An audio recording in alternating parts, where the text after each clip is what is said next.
Let us now consider three important areas. 1. Close relations, colleagues, friends, and associates. The first area is our relationships with close relations, colleagues, friends, and associates. Understanding their emotions. One useful method is to understand their emotions rather than simply responding to their emotions.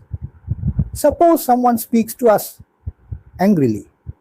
If we immediately respond with anger, the emotional reaction can escalate. But if we pause and try to understand what may be happening emotionally, we may respond differently. Perhaps the person is under pressure. Perhaps they misunderstood something. Perhaps another problem has influenced their behavior. Understanding the emotion does not mean accepting unacceptable behavior. It simply gives us a better opportunity to respond intelligently rather than reacting automatically. Providing due care, respect, and attention. Another method is to provide people with appropriate care, respect, and attention. People who feel ignored or disrespected may become frustrated, defensive, or hostile. For example, in a workplace, simply listening carefully when a colleague explains a problem may prevent a misunderstanding from developing into a larger conflict. Consistent and regular communication. Consistent and regular communication is another important factor. Many emotional conflicts develop because communication occurs only after a problem has become serious. Regular communication allows misunderstandings to be identified earlier. For example, a manager who communicates regularly with employees may identify difficulties before they become major workplace conflicts. Similarly, regular communication within families can prevent small misunderstandings from accumulating over time. 2. Physical environment. The second area is the physical environment. Neat, pleasing, and simple arrangement. The physical environment can sometimes be modified by restructuring it to create a neat, pleasing, and simple appearance. Information and utensils can also be arranged so that they are easily accessible. For example, if a person repeatedly wastes time searching for documents, tools, or household items, the resulting frustration can become an unnecessary source of emotional disturbance. A simple and systematic arrangement can reduce that frustration. Proper lighting and acceptable sound levels. Providing proper lighting and acceptable sound levels is another practical adjustment. A workspace that is excessively dark, excessively bright, or continuously noisy may make concentration more difficult. Simple changes such as improving lighting, reducing unnecessary noise, or using a quieter working area may therefore reduce unnecessary stress. Regular and systematic maintenance. Regular and systematic maintenance procedures are also important. A neglected physical environment gradually creates additional problems. For example, equipment that is not maintained may suddenly fail when it is urgently needed. Regular maintenance can prevent such situations and therefore reduce avoidable frustration and emotional pressure. 3. Time management. The third area is time management. Poor management of time can itself become an environmental factor that contributes to emotional problems. Divide tasks into small units.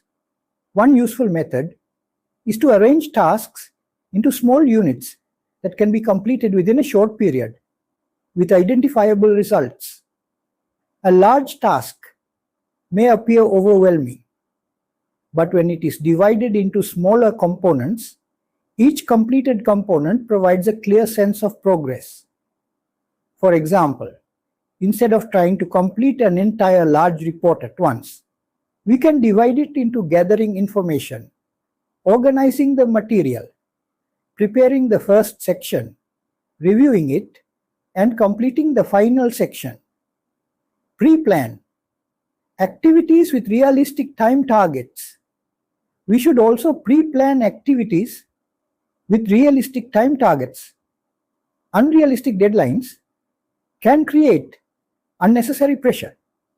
For example, if a task normally requires 2 hours, allocating only 30 minutes and repeatedly failing to complete it on time will naturally create frustration.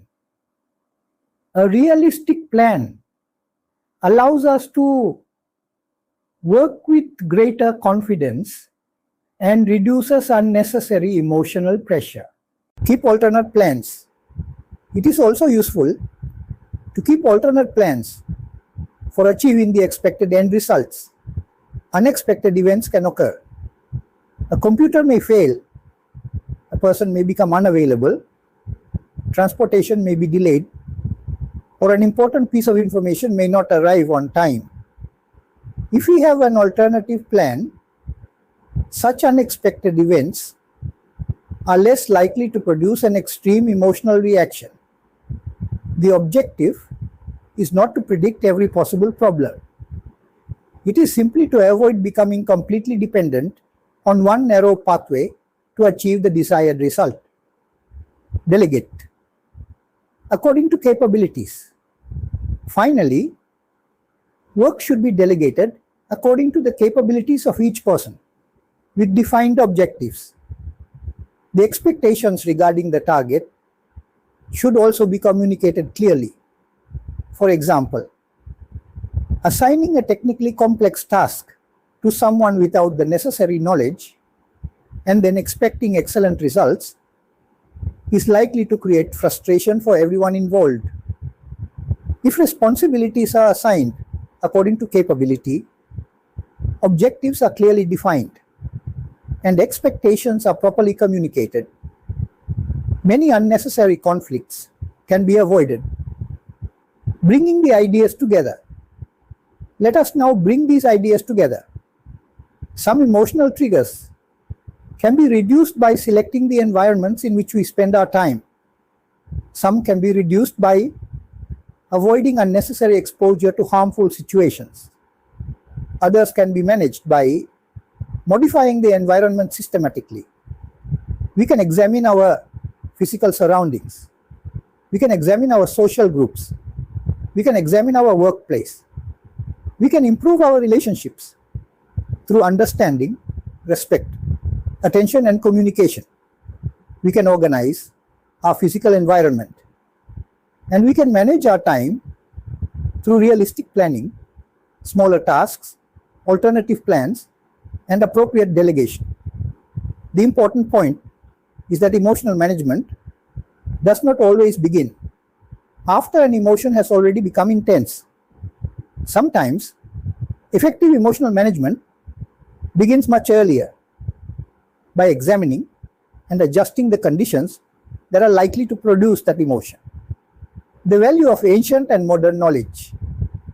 It is also important to note that ancient teachings contain a fairly detailed analysis of human behavior, factors that influence emotions, and methods of managing them. At the same time, modern methodologies are continuing to investigate these factors through sociological and psychological research projects. These two sources of knowledge need not necessarily be treated as competitors. This series of talks is focused on using this ancient knowledge to supplement modern knowledge in a systematic way, thereby creating a broader picture.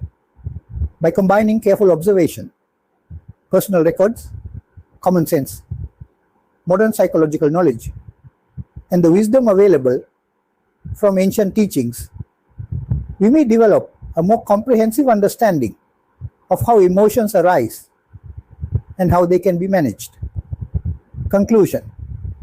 The external environment is not always something that we simply have to accept. Sometimes we can choose a different environment. Sometimes we can reduce our exposure to a harmful environment. And sometimes we can modify the environment itself. The first step is to recognize the factors that repeatedly contribute to our emotional difficulties. Once those factors are identified, we can ask a simple but powerful question. Can I avoid this situation? Or can I change something about it? That question may provide us with an additional practical method for managing harmful emotions before they become overwhelming. Thank you for listening. In the next part of this series, we can continue examining other practical methods of understanding and managing harmful emotions